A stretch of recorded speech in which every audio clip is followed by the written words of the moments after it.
I saw Mikey kissing Mrs. Claus underneath the mistletoe last night. She didn't see him go out the window to the snow. He bailed again like ghosts of Christmas past from long ago. And Paige and Todd are gonna roast him so, just like chestnuts on your open fire. So here's the friends you know, romancing the pod show. Mikey kissing Mrs. Claus last night. Thank you for tuning into Romancing the Pod. You had us at hello. I'm Paige Wesley. I'm Mikey Randolph. And I'm Todd Schlosser. And this week, I made you guys watch Four Christmases. Four Christmases. So was this the first time either of you had seen this movie before? This is my first time. Yeah, okay. I've seen this movie before, and I decided it was not great enough to watch again until now. Same. I watched this movie in the theater. I think I told you guys last week that I remember seeing this with my wife at the time. And I texted you early today that I do think this movie caused your divorce, and I think it was a good thing. Well, it was a good thing. I don't know if this movie was the impetus of the divorce, but I'm fine blaming it on Vince Vaughn and Reese Witherspoon. I think we should. Yeah. Why not? Come at me. I just want to know what Manny thinks about this movie. You realize that they're different people, right? Like, two different people. Crystal was not my wife. That's not my headcanon. You're like one of my best friends. I picture Mikey's headcanon as one that he just loads his head into and then fires it out into the ocean, Barb and Star style. It's like the Barb and Star. Yeah, absolutely. Okay, so Paige, let me get your first reaction to it because Mikey clearly didn't like it when he first saw it. I really didn't like it when I first saw it. And I honestly feel like I liked it a little bit better this time. What did you feel about it the first time watching it today, last night? I don't love it. Okay. I feel like there are parts of it that are very funny. There are some very funny elements to this movie, which I think is probably why you liked it a little bit better this time. Yeah. But I feel like this movie is trying to make 12 different points and messes all of them up. 100%. Yeah. It's like me in my public speaking class. But my frustration with the movie is number one, some family environments are toxic and sometimes you need to set boundaries and maybe not see your family, and that's okay. And I think we need to normalize speaking up about that kind of stuff. And I do feel like this movie, while trying to create an environment of like crazy families, air quotes, does create some pretty upsetting family environments. Yeah. Where I kind of understood why they didn't want to see their families for some of the stuff. But secondly, this movie has an opportunity to really talk about what happens when a relationship that is kind of superficial because it has not been tested against any real life problems encounters real life problems, and those people decide that maybe they shouldn't be together. And I think this movie kind of starts to examine that and then just throws it all away for a happy ending. Yes. And also, instead of having like deeper conversations about the emotional reality that maybe you're not meant to be with someone, every time they start to have a serious conversation, they're just like, just kidding. The kid has a pot brownie. We're some sort of vomit joke. Here's a thing. And it's everything they can do to not have a grown-up conversation in this movie until Jon Voight comes in and is like, family's the most important thing. And I'm like, is that what we were supposed to get from this movie? Because that's not what? No. And also, Jon Voight shouldn't be lecturing anyone on families. You could not have picked a worse actor. I don't think you have any evidence that Jon Voight is not a stellar, upstanding individual. That dude is a terrible man. I mean, that clearly was a joke. Sorry. I don't know if you guys actually don't know out there. It's called acting, okay? Yeah, he can act. Yeah. So I sort of think you could fix this movie if they don't end up together at the end of it. Me too, Todd. Me too. Yeah. In fact, I thought that was the way the movie was going to go. Me too. And I was like, oh shit, am I about to kind of like this movie? Still not love this movie because it's not great, but like respect the hell out of it for breaking them up because... But that movie is the breakup. I also don't really like the breakup. Is that Vince Vaughn too? I haven't seen the breakup. Okay. It's Vince Vaughn and Jennifer Aniston. God, I do love Vince Vaughn. I do love See, Vince I Vaughn. don't in this movie. He's a huge problem in this movie for me, and I actually found out why in Fun Fact. He's a huge problem in this movie for Reese Witherspoon, too, because she was standing on apple boxes 90% of the time. Yeah. You don't see her feet. Nope, you do not. And also, they did not get along on set, allegedly. Really? Yeah, there's also zero chemistry between them in the movie. That is true. Like, there's not much chemistry there. There's You're no right. chemistry, and the movie is really trying to rely on that chemistry to pull them through the movie. And you're just like, at a certain point, you're like, they shouldn't be together. I don't want them to be together. Yeah, that's why I think if they weren't together at the end of the movie, I'd be like, I honestly sort of like the way they came apart. Like that. Yeah. It was a adult communicative conversation. Yeah. Or if they did stay together, have that honest conversation about like, these are the things that need to change for us to stay together, and then show that growth. Right. Or this is why I'm feeling this, and this is why I feel like I need this in my life. And I understand because I can't choose for you. You know, like, is that something that you would want in your life too? And again, they stop just short of having a real conversation about it, because when he actually tries to get her back, it's just jokes. It's just more jokes. Yeah, see, you would need like a Judd Apatow kind of dramedy, Christmas dramedy, which I would be down for a movie like that. Yeah, honestly, to really yeah, to like- like halfway through they break up and come back together over the Christmas season about like, did we have something real or did not? You know, like Yes. jokes, but also like real stuff. I do think that all of Judd Apatow's movies are 20 to 40 minutes too long. It is 100%. a personal pet peeve, but I do think that he handles serious conversations like this much better than this movie does. And I'm not a huge Knocked Up fan, but there is a couple scenes where they're having a conversation of, do we actually like each other, or did we just get thrown into this? And if it is the latter, should we be together? And that's what this movie needed, were those serious conversations. I also think it could have been 2 Christmases. 4 is a lot. I also think that, like, the movie really tries to make it a materialistic Christmas family thing, and that's not what it is at all. It's 2 people discovering who they are and if they should still be together. And what they really want. And what they really want. Yeah. And at the start of the movie, it paints them as this, like, ideal couple, air quotes.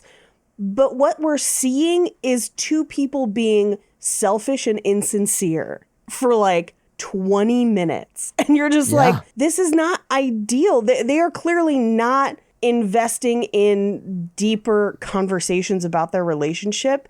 And then they're shitting on other people who do.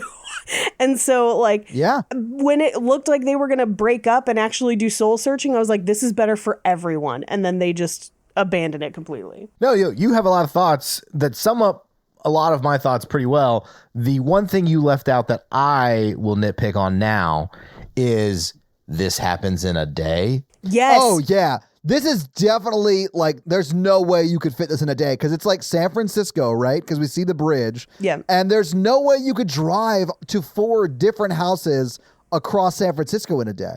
Take all that out of it. You can't even do small town Yes. Christmas No, celebration. you You can't. can't even do 4. You can't do 4 Christmases in a day. It's impossible because they're never rushed. They're never rushed. I will say they live in San Francisco. Nobody else does. So, like, it's more that they're just spending so much time at each place, and there's only so many hours in the day. That first house, they open gifts, they eat, they try to install a satellite dish.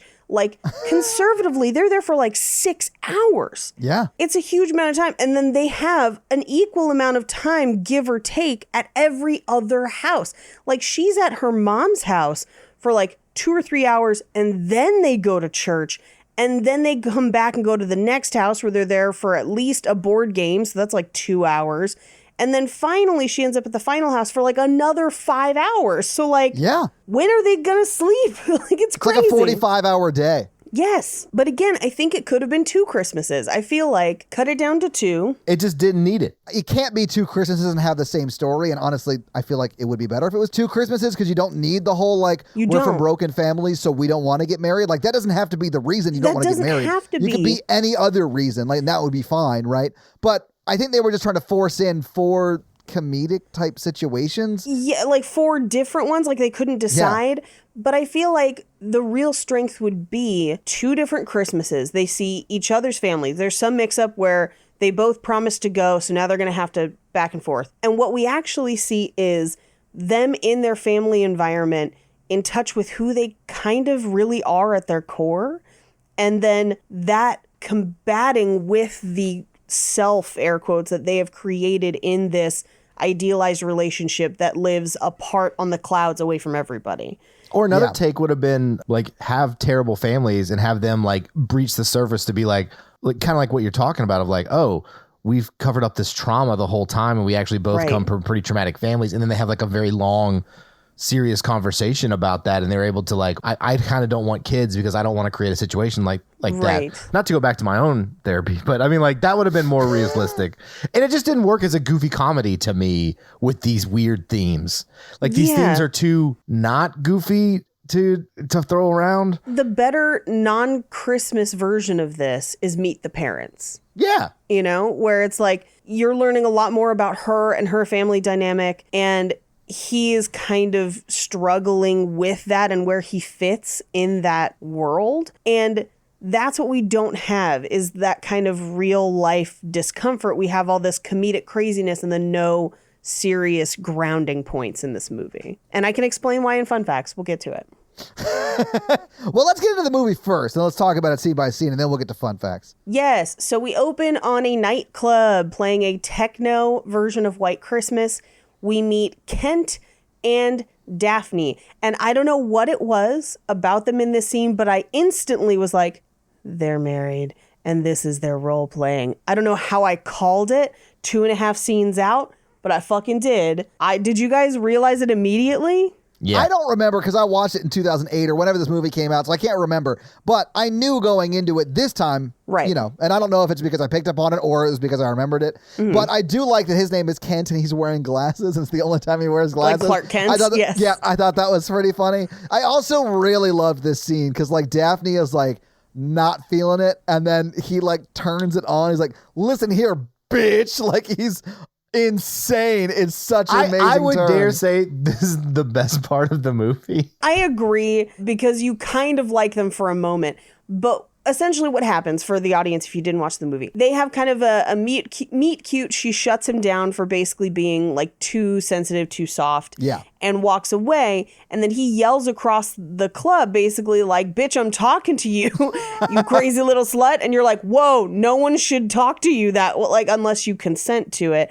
At which point you do find out eventually that she did consent to it ahead of time, and so this is all Oh, yeah. part of their thing. She's super into it. They fuck in the bathroom there. They fuck in the bathroom at this party. No one else at the party knows that, though. And I'm like, I'm just waiting for some well-meaning hipster or a very, very fitness inclined lesbian to punch the shit out of him. Like, it's gonna happen. I mean, he's a very big dude, though. He is a tall He's man, like yeah. 6'5" or something crazy like Yeah, that. and she's 5 feet tall. That's why she was on Apple Boxes Yeah. anytime you see her where you don't see her feet. And it's funny, you could track it. Like when you see her feet, she comes up to barely his armpit. Yes. And then when her feet aren't in the shot, she comes up to like his chin. Like Yes. she gets a foot taller easy when like you a can't see her whole feet. foot. Yeah. I could see that we're going to be like real fun if you like this movie. It's just not a good Christmas movie. I didn't feel the whimsy. There is no Christmas whims. My favorite characters are Denver and his wife Susan. Yes.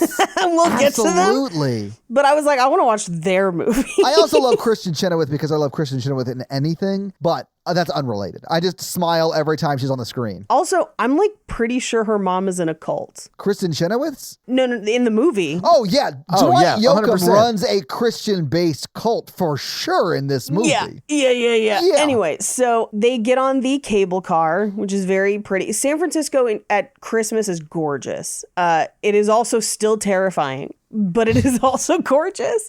And we always used to go to Union Square on like Black Friday, like that weekend for the tree lighting and stuff. Awesome. So they get back to her fancy house, or it's implied it's her fancy house, but it's definitely their house. Yeah, well, she even says that. Yeah. She says something to the effect of, well, this is where I live. And he goes, oh, this is your house. It's nice. And she goes, yeah, you live here too.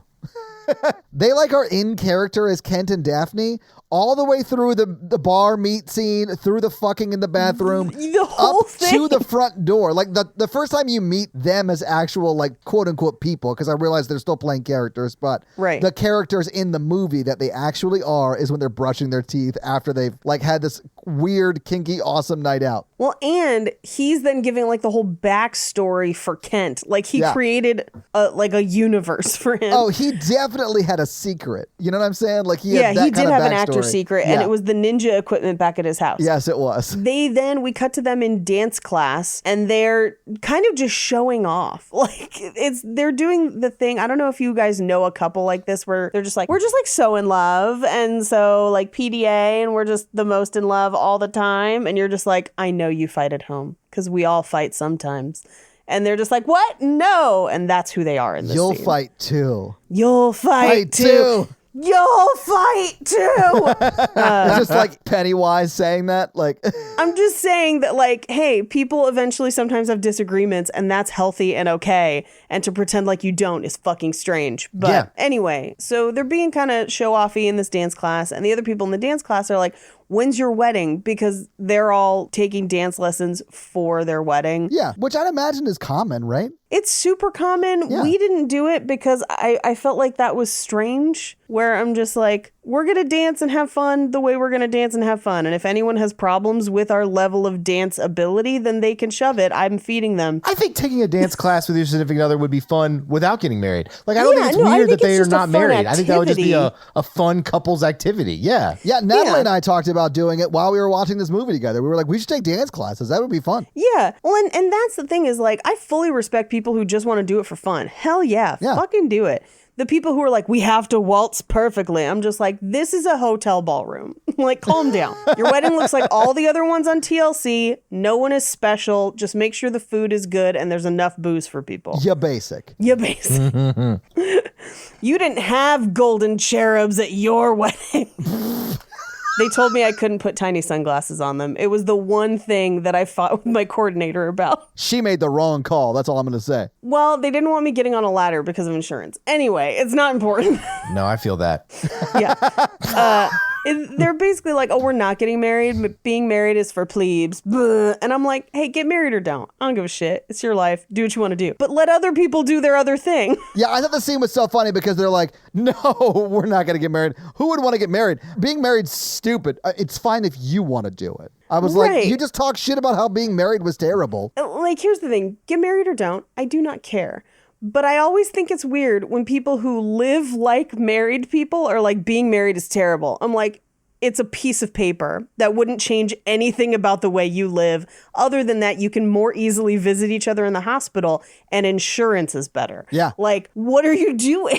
Like, why are you so weird about it? They are ostensibly married. And in fact, in some states, they would be common law married after living that way for a certain number of years. Yeah. And that's why that exists, so that you can access services that are currently only accessible to married people. That's also why marriage equality is very important, because all couples deserve access to those services if they want to avail themselves of them. But also, I respect a couple maybe not wanting to legally get married, but also, like, don't be a dick about it. That's my thing. I'm like, if you don't want to, I don't care. I'll pay fewer taxes because I wanted to. Great, fine, I don't care. But like, I would have been like, if I was one of those couples guys, I'd have been like, well, we really want to, and you can respect that decision because you're kind of being a dick. yeah, I don't care what other people do. It's your life. I'm not married to you, so it doesn't matter. Like, it only really matters for the person that I'm married to.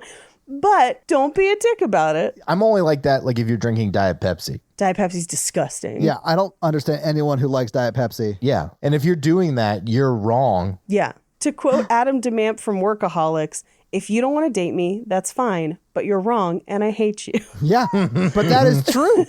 But yeah, Diet Pepsi's fucking gross. Ugh. We're all Diet Coke drinkers, right? Oh, yeah. Yeah. I've literally left a restaurant because they didn't have Diet Coke. I have driven from one drive-through to another because they had Pepsi at one and I needed Diet Coke. Absolutely. 100%. Yeah. It's not even that weird for me to do it.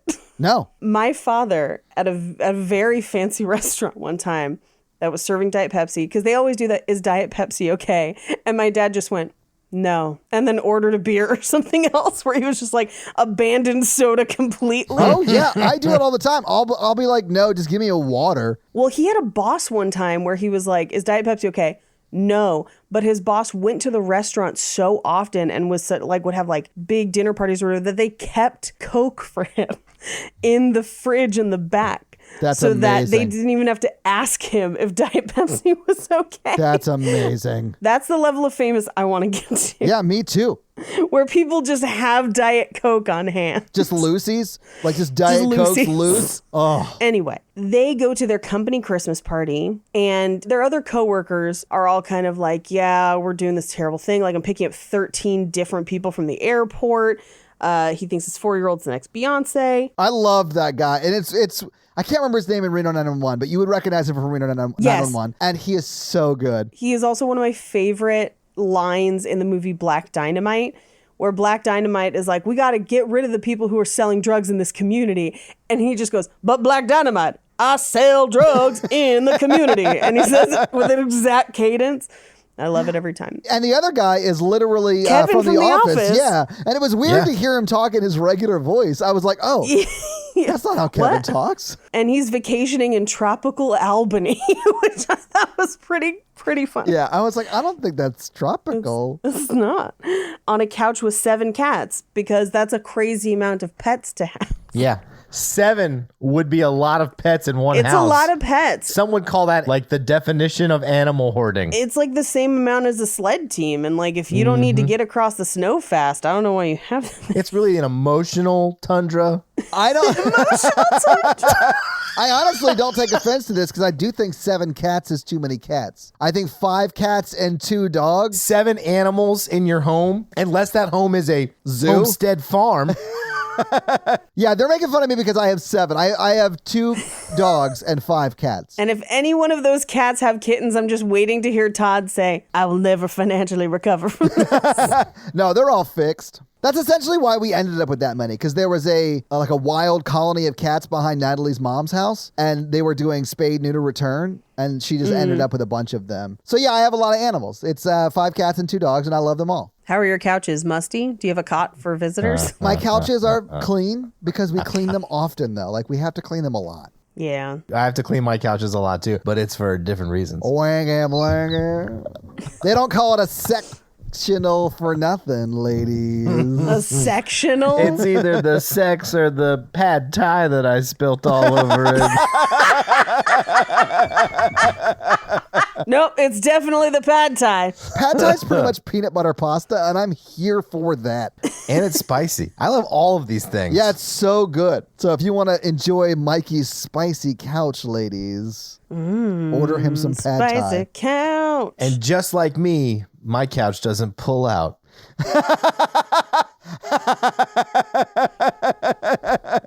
But Vince Vaughn does in this movie because he doesn't want to have kids. Wow, Paige is done already. Paige is not speaking to us. I'm done. Anyway, so they're going to Fiji, and they've lied to their families about where they're going to go, and they're going to have couples massages, and they're like planning and packing. In that scene where they're planning and packing, it does seem like they know each other really well. They hey, I booked the massages or whatever. And he's like, hey, I got you those noise canceling headphones. And she was like, oh, thank you. It is posited in this scene that they're very good, quote unquote, for each other, in so much as that they're evenly matched. Yes, but it's all material stuff. Yeah, it is very vapid and superficial, but if you're vapid Yeah. and superficial and you're with someone who's vapid and superficial, Yeah. that'll probably work out, you know? Yeah. You just got to have enough mirrors. I have learned that there are never enough mirrors. Truth, baby. Mine are Funhouse to make me look skinny. And hanging above his bed. Well, I don't think you want them angled at that, because then it might make other things look too small and skinny. Like boobs, like tiny tube boobs. Talk to me more about tiny tube boobs. Tube sock titties, put them in the air. Talk to me about these cylinder sweater cows you're talking about. Cylinder sweater count. Girl, let me take a look at your sweater cylinders. Oh. Are those relay batons, or are you just happy to see me? Oh, yes. That was special. That was honestly a little hard to listen to. I'm not going to lie. Let's move on.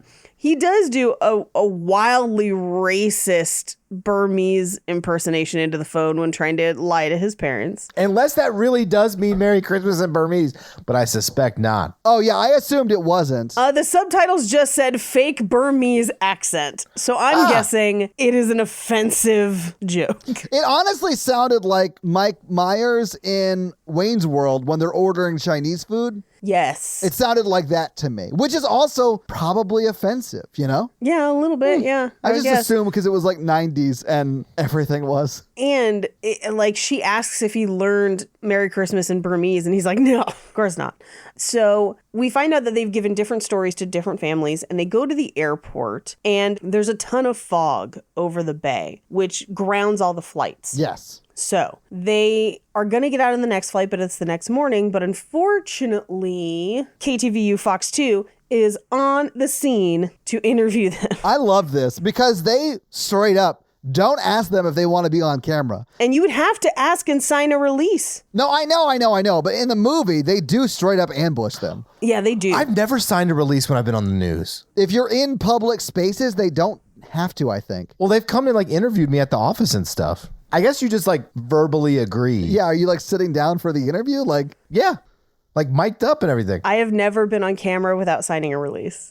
well, you're probably under camera under different circumstances, Paige. So there is a unnamed episode of My Strange Addiction that I had to go do a crisis assessment during filming. What?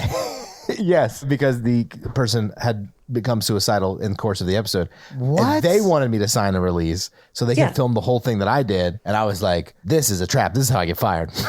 But they did give me Twizzlers. Nice. But take personal rights out of it. You don't want to just interview a random person on the street. Have you met random people on the street? No, you don't. Except that you fully do, and those are my favorite news videos.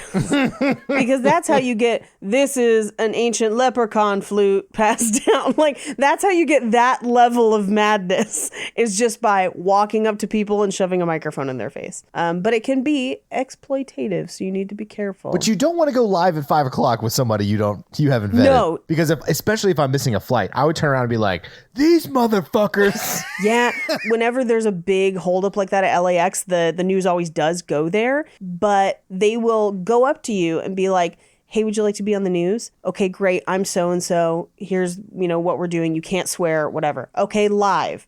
And so they would kind of like clear it with them first. Yes. Yeah. Yeah. Have you guys ever seen Billy on the Street? Oh, like Billy Eichner? Yes. I love and the way Billy they on the do Street. that is the same way they did it at the shopping center I worked at, where there's signs at the entrances of like the whole place where you could be filming. Yeah. And the signs are like, if you enter, you could end up on camera. So Yeah. basically, like, if you don't want to be on camera, walk this way. But if you go past this sign, you're on camera. And then they don't have to get releases from you. I was worried that there was like some intern running around with a clipboard trying to get people to sign There shit. is. Yeah. If you talk on camera, there is an intern that's immediately like, sign this, please. Yeah. Anyway, they end up on the news, and of course their family immediately sees it. Yeah, I love the way Vince Vaughn like reacts on camera. He's just so bad in that situation. It's so Yeah. funny to me. I generally find Vince Vaughn very charming. Like, I think he's funny on film. Like, I like him in movies. I do think this is maybe his worst movie. I think it he's probably hit or is. miss for me. Where like Wedding Crashers, I love him Yes. in Wedding Crashers. It was a gift, Todd. It's a gift. I also just love Wedding Crashers, and I think Same. that when you structure it well, so he can kind of play, it's great.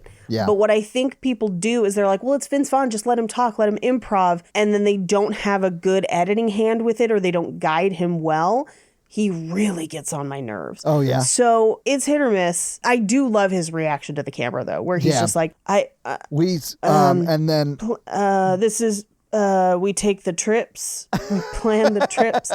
Regardless, they all have to then kind of apologize to their families and let them know that they will be attending Christmas that day. But that means that they have to go. Or they could say, yes, we did lie to you, but you guys treat us bad, so we're not coming to Christmas. That's what they should say. But I Yeah. mean, then the movie'd be over. The end. The end. Boundaries are healthy. And Paige touched on this, but like, you do not have to be abused by your family. Even, I mean, like, and there's perspectives to that where like some, like, family dynamics are hard and it's a systems dynamic problem. So there's like, you're part of the system. So blah, blah, blah, blah. We don't have to go into therapy, but I will say that like, if you feel like you need to set a boundary, then set it. Yeah, absolutely, Mikey. Anyway, they're going to go see 4 families in a day. We cut to Impossible. the next day. Impossible. Which Christmas do you think is the worst? I think we need to have that discussion before we move forward. Which Christmas is worst Christmas? I would like to go ahead and throw out, I would never go to my mom's Christmas if she was with one of my friends. Mikey, Oh, that would yeah. be like Oh. if I was dating your mom. I would not be at Christmas. No, I wouldn't be either. Like, I would hate that. Like, if you were dating my mom,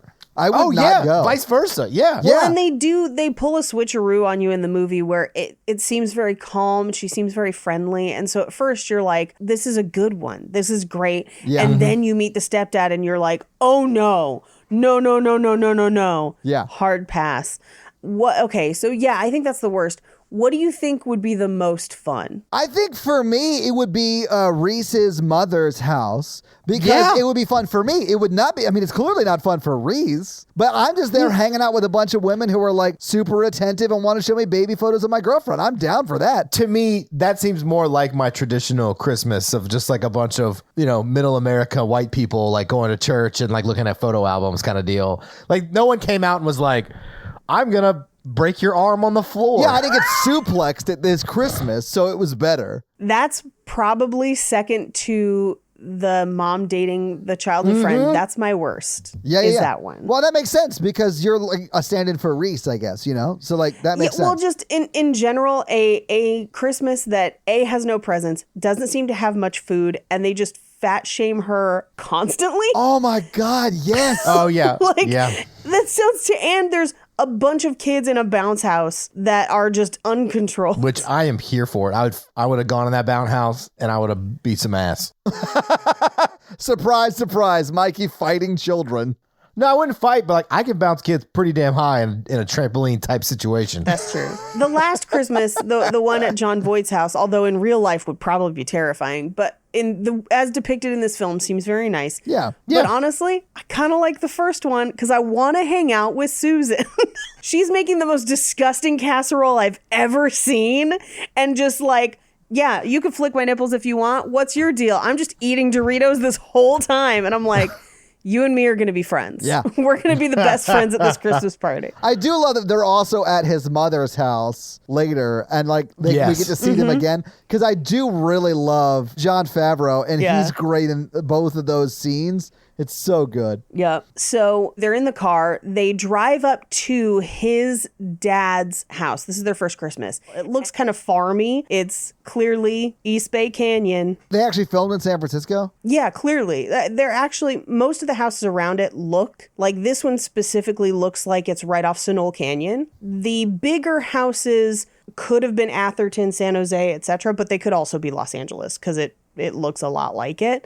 And then his mom's house could be anywhere because Yeah. you can't really place it. But this house specifically actually does look like the Bay Area. You would know. I mean, you like grew up Yeah. in that area. Yeah, I would say this house looks like it is. I don't know about the rest. The rest could be LA. Who Fair knows? enough. Yeah. So they go into the house and it's kind of coded as run down, kind of, air quotes, hickish. It's definitely rural. Like they're definitely coding these people as like white trash, like Yeah. people, right? Which Yep. I mean, I can spot how I grew up. Like I know what we're talking about here, right? Yeah. Yeah. I mean, here's the thing. There's a section of the Bay Area that looks like this and is more rural. And I got a lot of family that lives there. So, Yeah. I feel Yeah. you. Yeah. Wood paneling all around this house. I felt very seen in this scene. Yes. My favorite is they come into the house. First of all, the dad just refers to Reese Witherspoon as Tiny. Yes. Which I just he's like, where's Tiny? Yeah, he doesn't call her anything other than that the whole movie. Nope. Yeah. But he does have something that I have wanted for a long time, which is a mounted squirrel with a gun. You mean holding a gun? Yeah. Yes. Yeah. You can buy them. They're these like taxidermied mounts where it's like, you can get them with like squirrels in army uniforms or squirrels like playing cards or with like AKs. And I love it. I don't know why I love it so much. Well, I know what I'm getting Paige for Christmas. I actually looked Yes. this up for Paige last year. They're quite expensive. I know what I was going to get Paige for Christmas.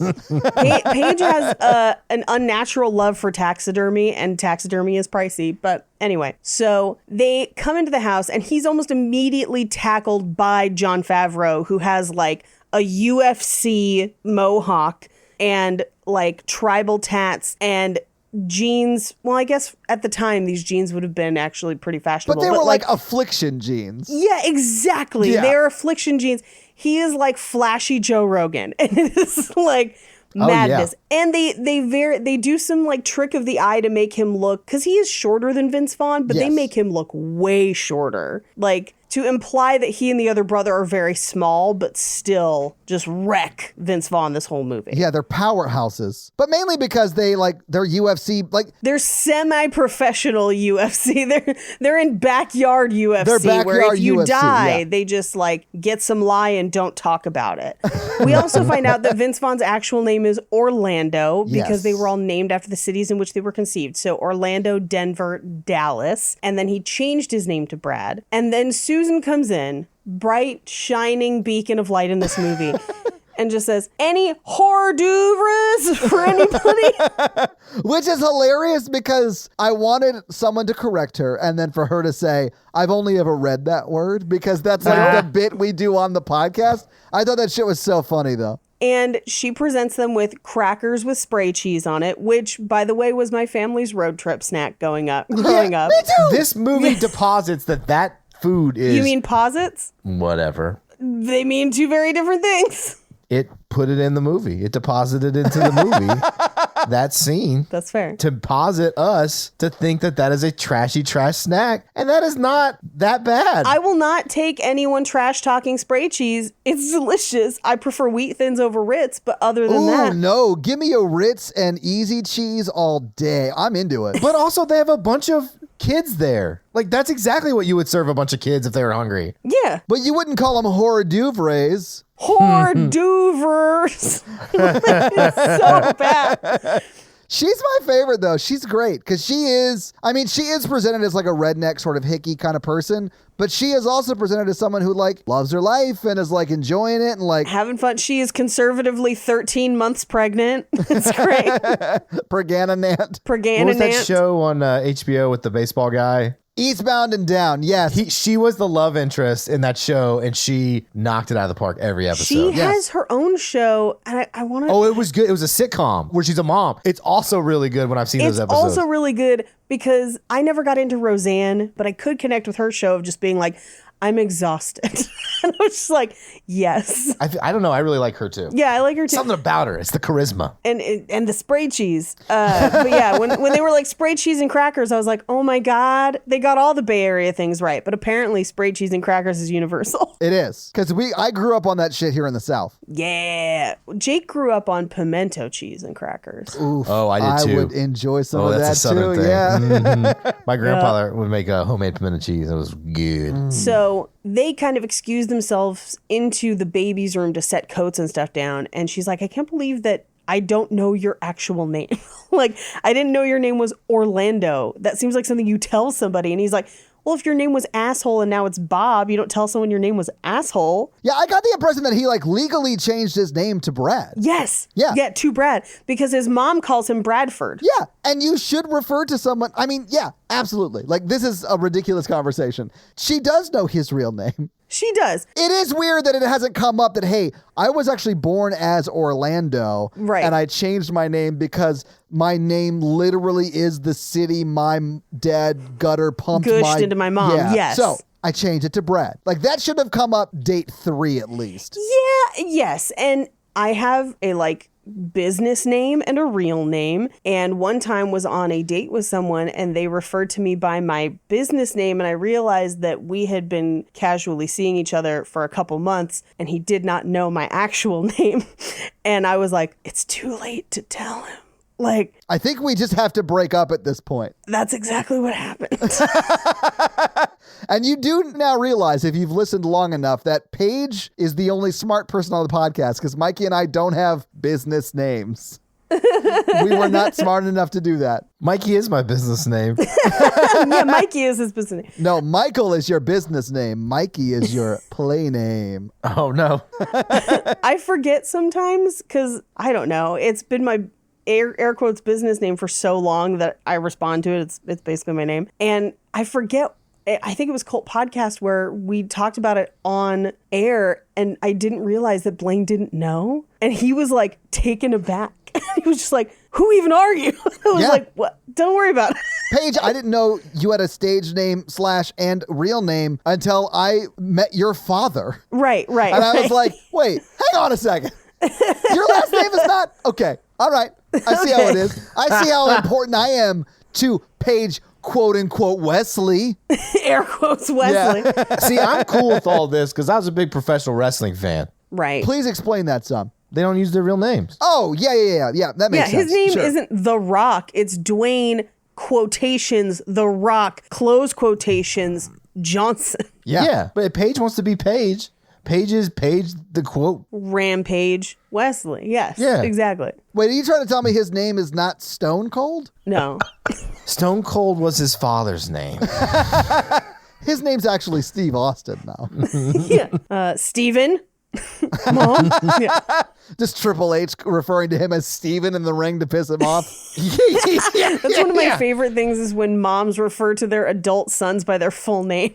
Andrew. I have tons of people in my life that refuse to believe that my name is just Todd and not short for something. So I have heard many different longer versions of my name. Toddrick. Yeah, Toddrick is one. Toddathan. Toddathon. Toddathy. Like there's Yeah. way too many. I'm like, it's literally just Todd. I could show you my birth certificate. Short form or long form? Yeah, you can't be president. It's from Hawaii, guy. Oh wait, are we gonna have a birther movement for me? I don't think Todd was born on Earth. That's why he's got the layers. Our planet is too cold for him here. He's a literal alien. If that is your real name. Todd. You know who else had 5 cats and like that many cats? Alf. But he was eating them. Yeah. Exactly, Todd. Yeah, I don't eat the cats. I love my kitties, except for one, and she knows who she is. I was going to say, are we saying you don't eat pussy? Because then we can't be friends. Wow, Paige, your friendships are intense. Yeah. That's why I'm not friends with DJ Khaled Or Ben Shapiro, I guess. or Ben Shapiro, Yeah. but also because of his voice. Anyway, so they go back out into the room to open presents. Yeah. And he gives this like speech about boundaries. I love that because Reese Witherspoon like amps him up to give this speech. She's like, you need to set proper boundaries with your brothers. You're an adult. You're a lawyer. They will respect you. Just set the boundary. And then he goes out there, does it. I love that she like looks over her shoulder and like has that little acknowledgement of like, good for you. I'm proud of you for You doing did this. it. And then Jon Favreau immediately beats his ass. It's the other brother. So the other Oh, it's brother both of literally them. That's kicks right. him in the Yeah. back of the knee. And then Jon Favreau grabs his arms. So Jon Favreau's under him on the floor. Yes. But holding his arms prone. So he just can't fight back at all. And then they the tag in sons the or whatever, children. yeah. And they literally beat the shit out of him. They do, but before they tag them, they just say, okay, but if you get hurt, I lose custody again, which is a real dark understory to this film. Well, because Jon Favreau's wife is the lady that we're in love with. The other brother Right. is clearly divorced. Right. Yeah. Yeah. When Jon Favreau's son is like smacking the shit out of him, like on top of his chest, yeah, and he's like choking him. Google me, bitch! Like I was like, oh my god, Look me up sometime, Barbara, is what he says. oh my god, I was laughing so hard. He gets up off the floor and Reese Witherspoon is like, I'm proud of you. Yes, yeah. It's like, wrong time. Yeah, I mean, she is supportive, and that's great. But that did not go the way either of you expected, and it's okay to admit that. It's okay to admit it. Yeah. So they start opening presents and we realize that there's a $10 spending cap for presents. And nobody told them. And it is very clear that they are of money at this point in their life. Mm-hmm. Maybe Vince Vaughn didn't grow up with it, but he's a lawyer now, and I don't know what Reese Yeah. Witherspoon does, but she clearly has money as well. She moves to small towns and then plays with somebody's heart until their dog dies. And then they start a glass company and she steals that money. Yes. We do a lot of Reese Witherspoon movies. We've got we to do. stop. She's done a lot of these, and she's the villain in most of them, except for Legally Blonde. That's like the one time she wasn't the villain. And Cruel Intentions, I guess. I really do like her in movies. Like, I don't think we should ever stop doing Reese Witherspoon movies. Never. I mean, could we stop doing Darth Vader movies? No, she's a consummate villain, and we need to respect her. Exactly. It's like never talking about the Joker, guys. Like, Yeah, that's right? the level she is at. That's true. Anyway, So they buy one of the kids an Xbox, and then the other kid opens another present, and it's a flashlight. Well, the way they set this up is so funny because it's like an Xbox, and he's like, "Oh, I'm sorry, I didn't realize there was a spending limit." Right. And then he goes, "Let me get the present from your dad. I'm sure it's equally as great." And it's like a fucking Right. flashlight, and like the kid just handles it exactly how that child should. Why don't you love me, Daddy? Directly into his dad's face. It's just brutal. It's amazing. And then is that the kid that like strips down and leaves? Yeah, because he's like, no, Santa is your dad. Like, because it's a Santa present that he gets. I forgot they ruins Christmas for them. He ruins Christmas because this is how they find out that there's no Santa. Yes. And this is where Susan informs us that he doesn't like emotion words, so he streaks, but he always comes back. And so he like strips down, jumps out the window, and then throws his underwear back through the window. Oh, so great. We then reveal that they bought his dad a satellite dish, and they're going to try and mount it on the roof. And he refuses to have an installer come in and do it. He has to have them do it because, quote, "I don't want some sex predator in a uniform coming in to touch my underwear." And I'm like, who would touch your underwear, old man? Like, what are you talking about? I love that line so much because it is so bonkers. Because Reese was like, Yeah. "Hey, the installer's coming in on Tuesday. They're going to take care of it all for you, and we're going to cover the Right. monthly bill or whatever," because that was a concern too. Right. And then he just lays that on him. He's like, "We don't have people install stuff in this house. I don't want some Yeah. sex pest coming in and touching my underwear." He says sex predator. Yeah, he does. You're right. You're Sex right. predator. I just love Robert Duvall so much, and to see him play a role like this was like everything. I loved it so much. Do you think Days of Thunder counts as a romantic movie? Yes. I do not. And listen, I will be doing Far and Away, which is the same co-stars. I love Far and Away. Mikey, so do I. And we will be doing it in the spring because I don't know why. That's a spring movie for me. I love that. I won't All right. watch it. I was tempted to watch it the other night, and I won't. Oh my God, Mikey, everyone I've talked to hates that movie, but I love that movie. How can you hate that movie? It's like a better version of Gangs of New York. Yes. I don't think I've seen this movie. Oh, Paige, you are not missing much, but Yeah. you are missing some, so you should watch it. If you like historical romantic dramas, Only when people fuck. I think we established this They on the do. last episode. Do they? this is when Nicole Kidman and Tom Cruise are married. This is their married series of movies where they bang in all of them. Where the passion was still fake, but, better. Anyway, so Mikey, you're muted. I don't know how you did it, but you muted yourself, so we can't hear you. Like, I don't know. Like, I'm just looking at Mikey fully talking, but I cannot hear anything he's saying. ignoring me? Oh, Mikey, you beautiful idiot. I love you so much. That was amazing. So she goes into the kitchen to hang out with Susan, best character in the film. And this is where we get the conversation about breastfeeding makes your nipples really hard, like Teflon nipples. Apparently. I know it makes mine. Apparently, I don't know if that's true. I'm sorry, Mikey. What was that? Nothing. Meanwhile, up on the roof, they're trying to put the satellite dish in. And this is where Grandpa's saying mean things about Grandma because she, quote, is a common street whore. Yeah. And then he asks one of the children to get him a beer, which is great. I grew up in the South. I got my dad beers all the time. He also, we kind of find out from Vince Vaughn that he never talked to Grandma. Like, they didn't really have an emotional connection, it seemed. And he's like, well, I gave her a house to live in. What more she want? Like, he didn't connect with her on her needs. Anyway, but this is where we hear the first, like, we heard them say it at the dance class that you can't spell families without lies. And this is where we hear it from Grandpa. Like, clearly this is where it came Yeah, from. this is where he got that line from. Which is a horrible line. That's a real terrible, terrible sentiment. He is not technically wrong that you can't spell families without lies. It is a factually true statement, but Right. it is terrible. Yes. We cut back into the kitchen where Susan is making the grossest casserole on earth. Like, it is cheese, frozen peas, mayonnaise, and slices of Spam. That is it. Hell That yeah. is all that is in this casserole. No. And then she just puts more cheese over the top of it and then just sets it on a table. Does not cook it Well, at yeah, you all. got a cheesy crust on your casserole. Come on, guys. She's not cooking it, Mikey. She sets it cold on the table and then makes bologna sandwiches for everybody. I'm here's the thing. I am here for some sort of spam casserole. I would gladly create some sort of spam casserole monstrosity. The thing holding this casserole together is mayonnaise. That's why I was out. I don't have anything personally against spam.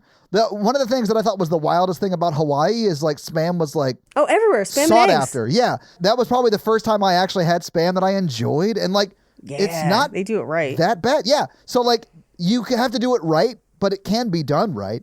But I don't want spam and eggs. That sounds gross to me. No, I want spam and eggs. Yes. That's what I want. But so she hands Reese Witherspoon the baby, and the baby doesn't seem to like her. And she's like, oh, just give her a chance to warm up to you. And there's shouting on the roof. They're shouting in the kitchen. It's a cacophony of noise. And finally, Vince Vaughn falls off the roof with the satellite, ripping the TV through multiple rooms, which, like, there's no way that cord would, like, the cord would snap before that TV moved through rooms, I think. Probably. Just because it's a heavy-ass TV. I mean, yeah, that's a tube TV. That TV weighs like 70 pounds. It was a small tube TV. Okay, it weighs 35 pounds. There's no way that coax cable is pulling a TV across. Like, it'll Exactly. strip the screw that holds that coax cable into the TV. Yes. Listen, I used to work at Radio Shack. I know what I'm talking about. Like, there's no way it happens. Like, Mikey's face is everything right now. This is the face of someone who's not surprised that you used to work at Radio Shack. I worked there for a few months in between high school and college. Hi, welcome to Radio Shack. My name's Todd. It's me, Todd. And they're like, why is it static on every station? So he falls off the roof with the satellite, and the baby stops crying. But just as the baby stops crying, she accidentally smacks the baby's head against a cabinet, which, like, who hasn't been there? I mean, we've all babysat, right? At least you didn't drop it. So he says mistletoe, which is their code word to get out of there. So we cut to them driving to the next house. And we kind of got the sense that Reese Witherspoon is warming up to the idea of a baby based on the one she just met, which is a cute baby or whatever. But that seemed like a mostly horrible experience. But anyway, they pull up to her mom's house and she's like, oh, by the way, it's a bit of a cougar den. Don't worry about it. And as they pull up, there's a giant Jesus statue. Yeah, and she's like, oh, that's new. Yeah, that's new. Mom must have a new boyfriend. Like, that's her explanation for it. Mom doesn't have a new boyfriend. Mom has a new cult leader. Mom has a cult leader. Yeah. Yeah. Very clearly, yes. Which, okay, they paint it, and I know this is old, like this is not a current film. This is many years old. But they paint her as kind of a Gwen Shamblin figure. And I was expecting a Gwen Shamblin level of hot dude for the cult leader. Hang on. Are you trying to tell me that Dwight Yoakam is not hot? Yeah, I don't understand what's going on here. I'm sorry, what? Are you guys trying to say that he is hot? Are you trying to tell me that one of the main villains from the movie Panic Room is not hot? Hang on one second. Yeah, I am. Okay. I'm trying to tell you that. He's not on my spit list. No, he shouldn't be on anyone's spit list, even Reese's mother. Yeah, but he's clearly on her spit. Oh, yeah. He's clearly done some spitting. Yeah, He's got charisma. He does have charisma. I agree with you on that one. not enough for me. You ever met Dwight Yoakam in real life? No. Yeah, me either. But I'm pretty sure I still wouldn't let him spit on me. I mean, honestly, if you're in front row at one of his concerts, it's going to happen. The I wouldn't be. splash zone.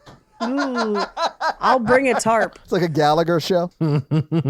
Anyway, they go inside and it's very clear. It's like all the women in the house, with the exception of Kristen Chenoweth, are like on Vince Vaughn's dick. It is real upsetting where it's like the mom is hugging him too long. Carol Kane is her aunt who gets no lines, which is so sad. I know, right? Is hugging him too long. The grandma's hugging, like pulling on his belt. It's like a lot. It's very uncomfortable. I've had this happen to me. Yep, same. The first time I brought Jake to like an actual family like event with like extended family, one of my aunts walks in and said, "Where's the lumberjack?" So, you know. Yeah. Well, now I know what I'm going to say when I see him for the first time in person. At a rehearsal dinner, I once had my butt patted by an elderly lady because she Mikey, was that's happened to me into it. multiple times. into it. I was at a wedding and I was dancing just because that's like the only place Todd will dance because I can't dance for shit. But at a wedding, no one seems to care. I mean, at least you were dancing. I was just walking by to go to the buffet table and she pinched it. That's not okay, by the way. Consent. Yeah. Consent this hand up against your ass. No. They were like, "Grandma." And I was like, "Oh my gosh." Oh, no. Yeah, I don't like it. I don't like it when anyone touches my butt that I don't know. Here's the way to fix this. As you walk through crowded rooms, you should point and tell people who is allowed to touch your butt. Paige, I do that often. See, I'm all about it. I walk through rooms backwards. Oh, that's why it happened to you, Mikey. You just ran into that woman's hand. Yeah, she just held it out and then you delivered the package. She had a handful, and it was just like, So did she cup or did she smack? Like, was there cuppage? she cupped. Oh. She cupped. Oh, Dang. Was she drunk? she grabbed like a sack of ham. A slice? Yeah. Oh, wow, Mikey. And she's like, yeah. I have done some very inappropriate things to you that I have regretted later, and I've never grabbed a slice. Don't. I mean, I don't plan to, but I've been overly familiar with you in public and been like, later that night, been like, ugh, did I lick his neck? Yeah, the blowjob was a bit much. Yeah. Yeah. Remember that time I licked your neck? Under advice of my lawyer, I'm not supposed to talk about lawsuits that are supposed to be ongoing. We have photos of you licking his neck. Yeah. Anyway, I just so love Mikey. they take him into the living room where everyone's kind of sitting. And this is where we get the story about Cootie Kate and how she was like tortured by the local children for like 6 years. So we also find out at this point that Pastor Phil has encouraged them not to commercialize Christmas, so they won't be giving actual gifts. They'll just be giving spiritual gifts, which I think in their mind are just like aspirations for the next year. The assignment wasn't clear, but grandma decides that the gift she is giving is a higher frequency of hand and mouth pleasure to grandpa, who is asleep. And I have to assume it's because he is exhausted by her hand and mouth. I don't know that he is because she says later that she could do it more. I mean, maybe, but you gotta wait for him to be conscious. That's the rule. I mean, I don't know. They may have some sort of pre-existing arrangement that she's I allowed mean, to that's wake him fair. up that way.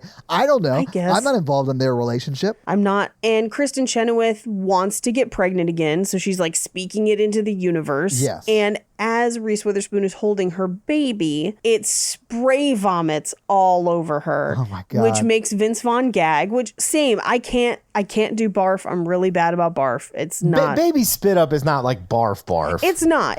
And usually that's why you It's have like just receiving milky blankets stuff. and stuff. But like if it just cannoned at my face, I think I'd be a little taken aback. The way Vince Vaughn reacts, though, is exactly how I would react. Like, I can't even hear the sound of, like, Yeah. vomiting or I will vomit.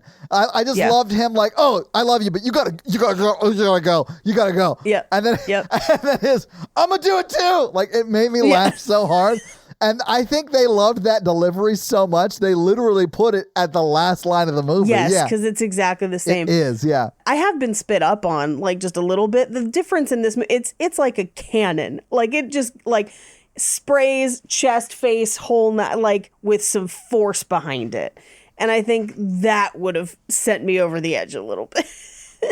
It's a lot. Regardless, she ends up going to the bathroom to clean up. We cut to her in the bathroom, and Kristen Chenoweth is trying to find her new clothes to wear while they clean her blouse or whatever from the barf. And all they have are her old clothes from back when she was heavy. And they kind of give her some shit for like, yeah, calm down, like whatever. They very much diminish her feelings. Yeah. Yeah. Well, and she's upset about the whole Cootie thing. And she's like, you didn't tell him that? Like, bullshit. And she leaves her to her own devices where she plays around with the breast pump and then finds a box of pregnancy tests and takes one. So it had been a while since I've seen this movie, and I think this is another part where this movie like could have been a good movie if like she had a pregnancy scare the whole time. Yeah. But just taking a pregnancy test because like you were like, hey, it's a free pregnancy test. I don't think that that's why she took it. I think she explains why she took it later. I don't think she was just like, oh, hey, a Lucy pregnancy test. I'm going to pee on They're this. expensive, man. She said she was like 2 days late.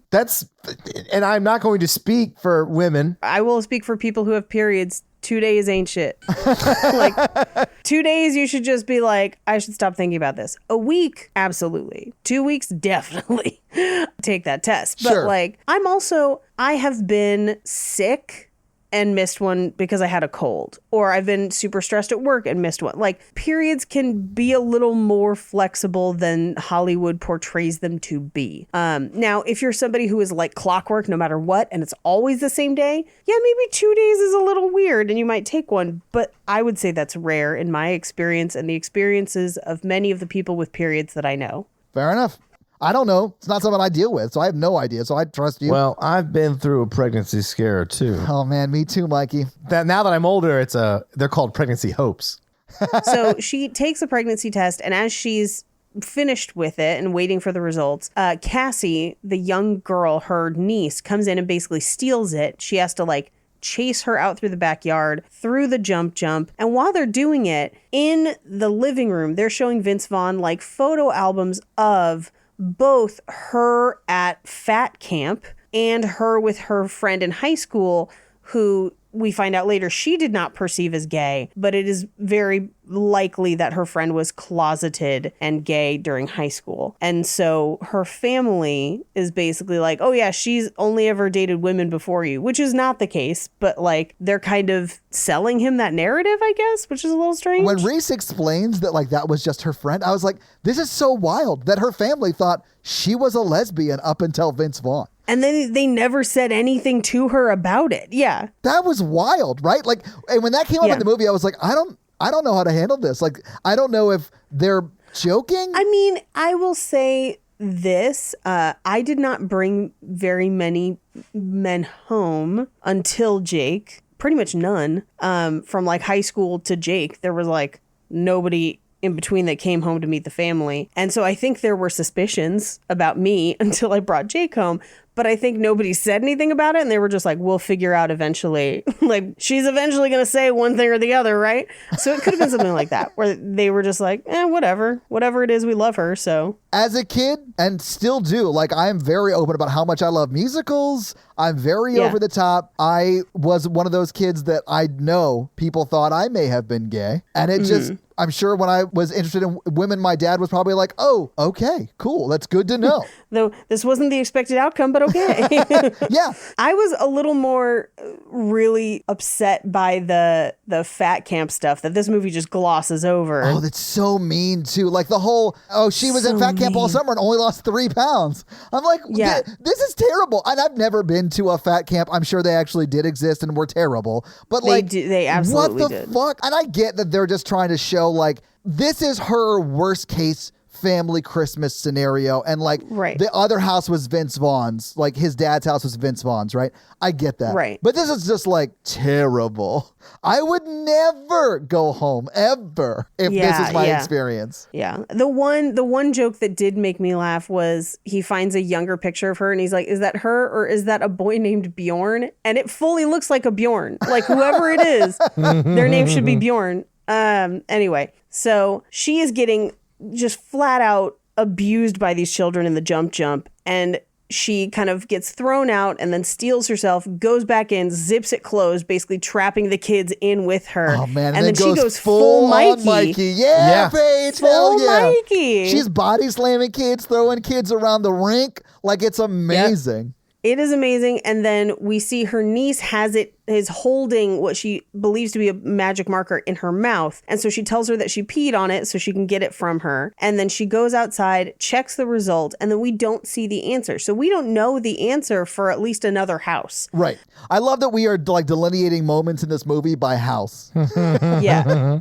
We cut to, she goes back inside and Vince Vaughn is like, why didn't you tell me all this stuff? This is amazing. And he's like, hey, I love you. I don't care. It's all in the past. Whatever brought you to me, I'm happy. But like, why didn't you tell me that you are bi, essentially? And she's just like, I don't know what you're talking about. And then has the realization herself that her friend in high school was likely in the closet and she did not understand. But they basically are like, okay, truce on things from the past that we did not tell each other. We're just going to get through this day. But before they can do that, they have to go to church because that's where Pastor Phil is. Oh man, have you guys ever been roped into? I guess you're both believing people, but like, Yeah, so we go, but sometimes you get roped into going to somebody like somebody else's church and you never know what's going to happen. You're never prepared for what that outcome could be. Yeah. Because you know what your church is like, or like I know what my parents' church is going to be like. And so like I have a level of like what I expect for that to happen. But if somebody that I don't know that well is like, we're going to church, I'm like, anything goes. This could be a cult. This could be a completely different religion. This could be exactly like what I expect. You never know. It is a never wild know. card. Is it wine? Is it grape juice? What's communion today? I don't know. Is there communion? I'll Is take this 2. even a Christian church, or is this just something else? Like, I don't know. Who knows? Like the first time I went to a Jewish funeral, I was like, I don't know what this is going to be like. And it was actually very beautiful. I once went to a Sikh wedding that I thought was amazing. But going in, like walking up, I was like, oh man, I don't know what's happening here. And like, What day is it? Because those weddings go for days. oh, what day of the wedding is it? Yeah. Yeah. I went to, but it was a Sikh arranged marriage. Like the husband and wife met that morning. Anyway, so they go to the church. And at first it seems, I would say it just seems like modern rock church. Yeah. You know, there's a guitar. Yeah. There's a lot of white people with no rhythm, church. It is very like, I would say like a mega church-ish vibe. I mean, it's small for a mega church, but it does have that vibe. Yes. Yeah. Where it's that style of like flashy lights, craziness. And big personality pastor. That's sort of what I mean by that. Yeah. Yes, where the pastor's more of a celebrity. Yeah. Yes. Mm-hmm. And he announces from the front that he's like, our Mary and Joseph are sick. We need 2 people from the audience to come do it. And Kate and Brad get roped into it. And they have like lines. They get voluntold into doing it, basically. Man, I love this scene. I love Yeah, this scene. And by the way, I've told this story in a previous podcast recently on Romance in the Pod. But when we did the whole nativity scene and we like broke down and like lost our shit and like. What you're referring to is actually in the bonus episode. Oh, is it? Yeah. Yes, because my mom wants a link to that bonus episode. Yeah, all she has to do is sign up at $15 on the Horror Virgin level, and she will absolutely get those video bonus episodes. But yeah, like this is what we were doing though. Like we were acting out the nativity stuff. But it started at like the whole like someone reading like, and they were called to Jerusalem for taxes or whatever. And like it ends with the birth of Jesus. So we had to do like the full 45-minute version of this. I've been baby Jesus before. Oh, nice. It's usually in church, it's whoever had a baby the most recently that's like old enough to be around people. Yeah. And my birthday is November 12th. So you were a baby. I was a baby. Yeah. And so, so I got to be Jesus. I think my sister was probably Jesus at one point too. The baby they hand them is massive. Yeah. That is a huge baby. It's that a big like old the size of baby. a 2-year-old. Yeah. It's insane. But also a juicy biscuit. Got them juicy biscuits. But yeah, like I do love Vince Vaughn in this scene so much. He's so great. That woman cannot swaddle this baby. Yeah. Oh my God. He throws her under the bus. So funny. So I would hard. do that immediately. I love it so much because they're doing the nativity thing, right? Like they're like, now Mary needs to swaddle the baby. And he's like making a real big show of his line, which it is sort of a callback to a conversation they have before they go on stage, quote unquote. And man, I love how he delivers his line real big and then like they enjoy it. You see his reaction to them enjoying his one big line, his only line, and then he just cannot not give 1,000%. And I love that so much. Like so much that he's like walking around the stage like, swaddle that baby woman. And he's wearing the swaddle And they're cloth. cheering. And I'm just Yes. like, guys, Yeah, come on. it's hilarious. And the whole, man, he does throw her under the bus though. It's very funny. So the baby that she's holding is just like silent the whole time though, where she's like, this is a good baby. And I was like, these are people who've never been to church because they definitely give the baby cold medicine. Always. Wait, really? Well, okay, also it's winter, so usually the baby is also sick. So they're like not knocking it out, but like usually it's like, hey, we gave the baby Tylenol, so you're good for like 15 minutes. Like, So what you're saying is at church they drug baby Jesus? I definitely was probably on cold medicine. Actually, probably not. I was probably too young. But like, I have been in many a church play where baby Jesus is colicky and upset and some baby whatever got rubbed on their gums and then they were fine on stage. So I also was at a wedding where they did it to the flower girl and then she got loopy and almost walked into a creek and I saved her life. But we don't have time today to talk about it. Oh, but I have to know everything later about that story. Yeah. Oh, later. So he's delivering everything big. He throws her under the bus. She is upset. Yeah. Clearly. But the crowd goes wild. And one of my favorite things, if you're a Workaholics fan, Jet Set is in the crowd. Wait, what? Oh, I didn't know that. Really? Yes. And which RIP Jet Set, rest in power. But Jet Set is in the crowd and they cut to him. He's got a cutaway where he's like cheering. And I was just like, Jet Set, oh my God. And then they cut away. But like during this time period, he was like a mega extra where he's in a ton of stuff. And so you can always kind of spot him. But yeah, so he's in this movie. That's awesome. Good for him. Carol Kane is also on stage as an animal, again with no lines. I don't know how you put Carol Kane in a movie and don't give her lines. I know. She's great in everything. But Everything. Anyway, so they head out to the next house and she's just like, I'm not having a good time. We're not connecting. You're not present. It's been a bad day. And basically she's like, we can't fight right now. We got to get through the day, but like, I want something different for us than what we've experienced today. And this is where they get to his mom's house. And at first she seems super nice, super accommodating. Yeah. We love her. And it's Sissy Spacek, right? It's Sissy Spacek. Love her. And we reveal that she dated a professor after his dad for a little bit. And then we meet his actual stepdad, who is his childhood friend, Daryl. Oh my They grew up God. together. And he's like, hey, I didn't think about her sexually until I was 30. And he's like, it doesn't matter. And he's like, but your mother is a sexual being and a great lover. And he's like, don't talk about my mom that way. Oh my God. I mean, but listen, my stepdad is an appropriate age to my mom. Yeah. I still don't want to hear about their sex life. Like, I Yeah, don't no, want to. thank you. Yeah. Gross. No. But they go into the kitchen where Denver and Susan's back, and they're demolishing hot wings, and they're all going to sit down and play Taboo. And so the mom and stepdad go first, and they answer a couple questions, but one of them is like, this is what you dripped on me, wax. After that, chocolate. No, before that, syrup. And you're just like, no, like this is a lot.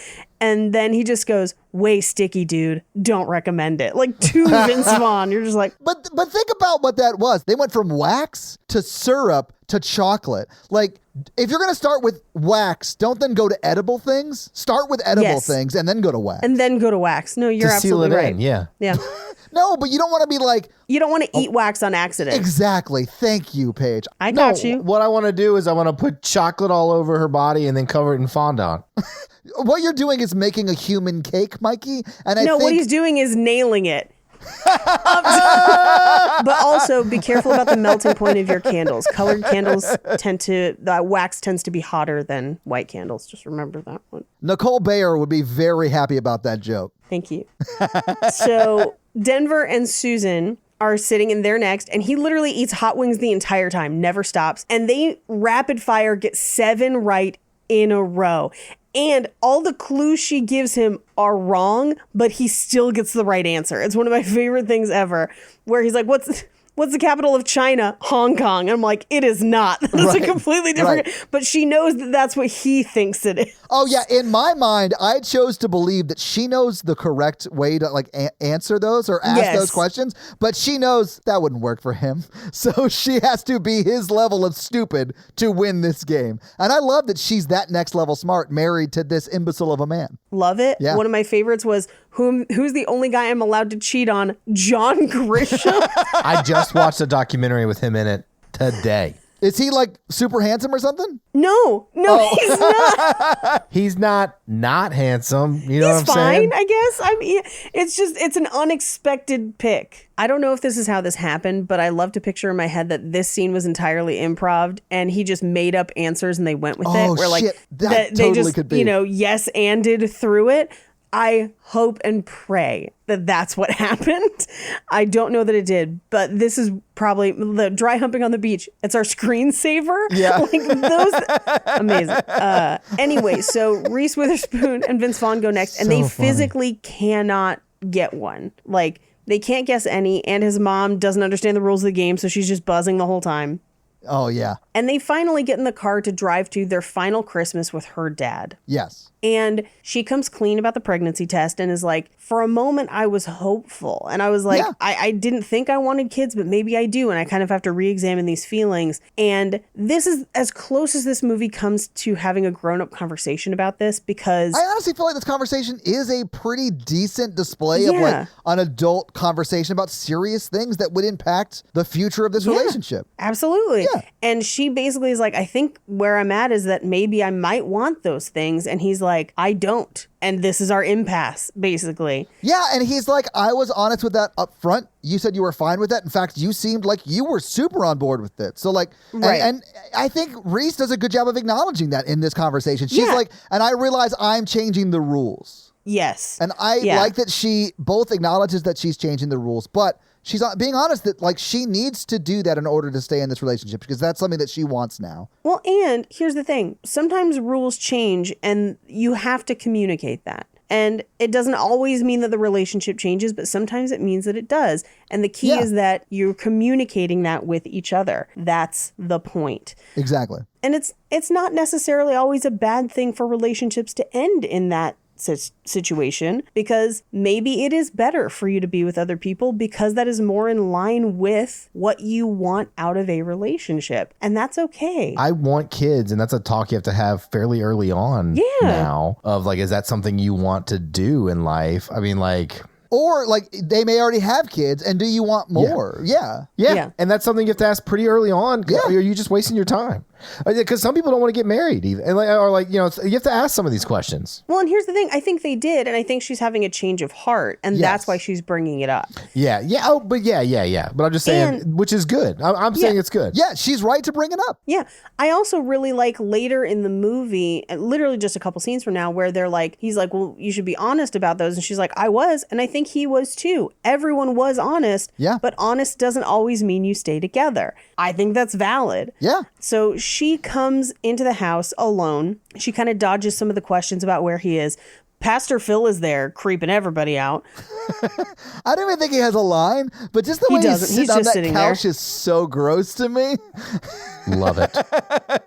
Maybe it's just I find Dwight Yoakam as a person hard to look. It's the combo suit and hair. Yeah, He looks like a great cult leader. Like Yes. this. he does. Yeah. But she ends up talking to Kristen Chenoweth for a while and finds out that her parents have been getting along better because they're trying to, hang out with their grandchildren. Which this was the hardest thing for me to believe because one of her parents is John Voight, someone who is notoriously impossible to get along with. Yes. Yeah.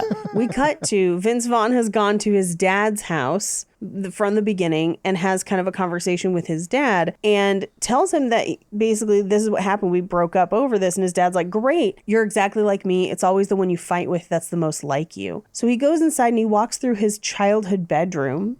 And it's a lot of stuff with the name Orlando on it. So I think it's him kind of like taking stock of who he really is. Does that make sense? They don't do a great job of it. I think that's what they're trying to play at. And like, I think what I don't like about this is that they don't really establish him having a change of heart like she has a change of heart. Right. They just magically make him change his mind about wanting kids and stuff so that we Yeah. have the happy ending, which I'm not against it. I don't just, think we needed the happy ending. Me either. I would have liked it more if Yeah. it was the sad ending because they set up at the taboo scene that maybe they're not right for each other. Yeah. And then they have that, what I think is a sweet breakup conversation in the car. And a valid one, yeah. Yes. And then Reese accepts that in the scene with like Kristen Chenoweth and John Voight. And then Right. they just magically get back together. Time out, co-hosts. What are you, Zach Morris? Let's go back to the timeline that is Four Christmases. That means at 12 noon today, she did not want a baby. And by 5 p.m., she's like, we should break up. So maybe they should take a couple of days to process what's going They on. probably should. They but should it's take a a Christmas beat. movie. Yeah, and but here's the thing. That's kind of how I interpreted their conversation. Not as a we are broken up because they still live in the same house and shit, but more as a this is something I want. This is how I'm feeling. I don't feel that way. Maybe we're not going to go to this Christmas party together. We need to figure shit out. And she didn't feel that way. Not even 12 hours ago. Well, that's the thing. We don't know. There's just no character development. This movie That's sucks. true. The movie does not give us the information that we need to know. But I would say maybe she had considered it and was on the fence and this kind of pushed her over the fence. I don't know. The movie doesn't tell us. Yeah, we have no idea. Yeah. Anyway, the doorbell rings at Reese Witherspoon's dad's house and it's him. And it's the end of the night. Everyone's kind of going to bed. And he does this like rambling conversation about like if they did have kids. Now I'm comfortable having this conversation. It goes on twice as long as it should and says nothing. And I hated every second of it. I think it's just because he's improving. Yeah. And Yeah, they 100%. didn't edit him. And they Nope. should have either edited him in lens, which means like in post-production, you cut it out by doing Yeah. different angles or whatever, or in the moment where the director's like, I like this line, cut everything else, right? Yeah. And then we're going to reshoot it again. But also, this is not Wedding Crashers. You cannot just have him ramble on Yeah. improving. This is not a funny situation. Like, Wedding Crashers is different because it's a comedy. This is where we needed that Judd Apatow serious Yeah. conversation. Yeah. Like, they want to be like, oh, we need a Vince Vaughn rant, which I love his rants that are funny and stuff. Yes. But, like, it's totally used wrong in this movie. Yeah. This is like if an AI used Vince Vaughn in a movie. Yes. Absolutely. What we needed in this scene was him saying, I have not wanted these things in the past, and I may not be the right person for this, but I care about you and I feel like you're the right person for me. And so I'm willing to explore this. Because that's essentially what he says in way too many words. Yes. Regardless, we cut to a year later, which means that they basically immediately got pregnant, and they have the first baby of the new year, and they didn't tell the family at all, but because it's the first baby of the new year, in comes KTVU Fox 2 to interview them on the news. And he does the same, like, oh, there was a vacuum and stretching and juices, and then we get another projectile vomit, and then we get the same ADR of, I can't be around it, I'm gonna do it too. I'm going to do it too. And then it like credits. Credits. And that's the movie. Do you guys think they're still together? Do you think they had the baby to try and save their relationship?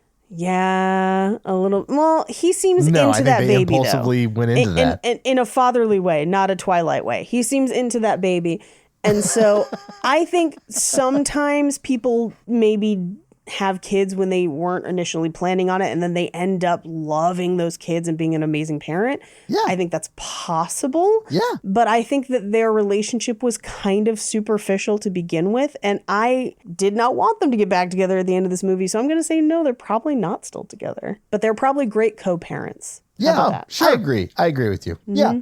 I hope they figured it out, but who knows? Probably not. Here's another question along those same lines. Do you think they ever go back to their families' houses for Christmas? Here's my frustration.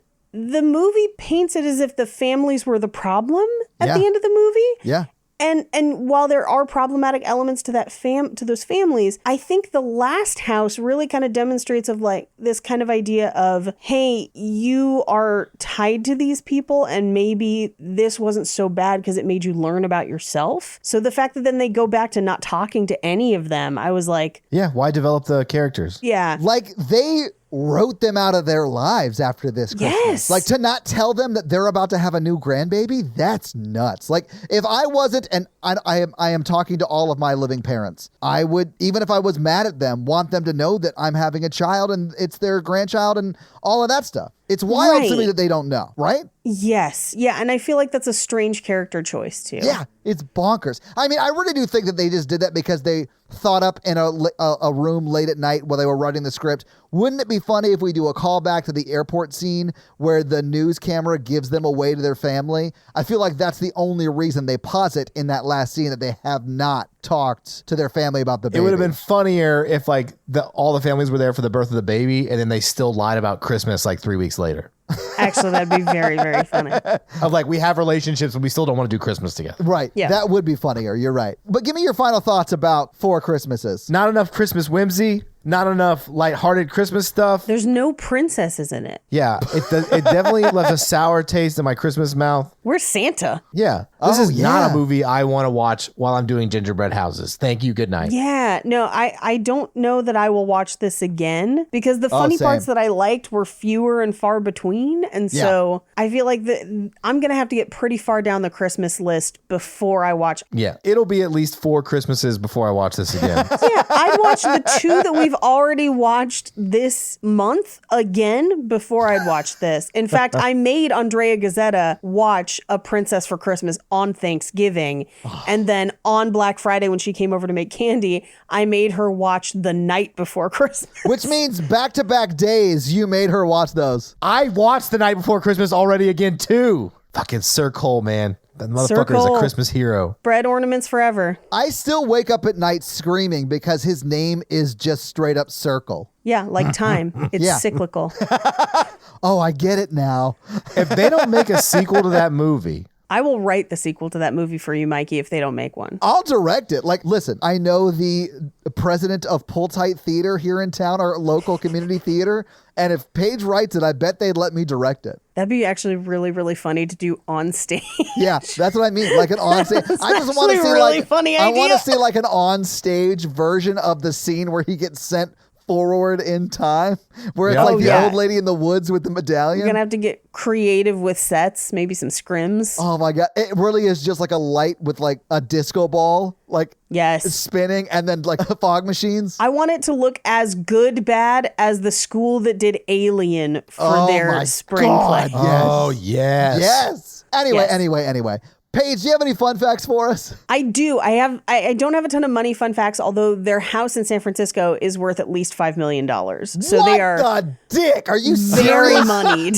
Yes. I mean, San Yeah. Francisco's a very expensive area, so that Super makes expensive. sense. Well, Paige, here it is with your fun facts.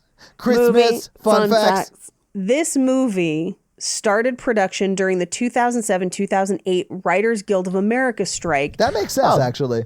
Yeah, which meant that there could be no changes made to the script during filming. So the way they got around that is that almost all of the film's key scenes were improvised. Okay, that makes sense. Mm-hmm. And I like Vince Vaughn. I do think this is one of his worst movies. But Yes. generally, I like him a lot. So, like, I found him very still watchable in this movie, but I will recognize that it is subpar Vince Vaughn. Now, according to the director of this movie, he believes that the thesis statement / subject of this film, and he is one of the co-writers as well, is the difficulty all people have of reconciling who they are and the person they're supposed to be, which is why it's hard to spend Christmas with one's family and why it can engender uneasiness. I don't think that's the theme of this movie. Like, is that weird? Like, I know he's saying it, but I'm like, why is that? Is that what you were going for? I don't think that's the theme of the movie. I also don't think that should be your theme as a person. Like, you should just go to therapy and resolve those issues. I also have this thing of like, whenever people are like, if you could go back and change one thing, what would you change? And I'm like, nothing, because I needed everything to be get to here. 9/11. Well,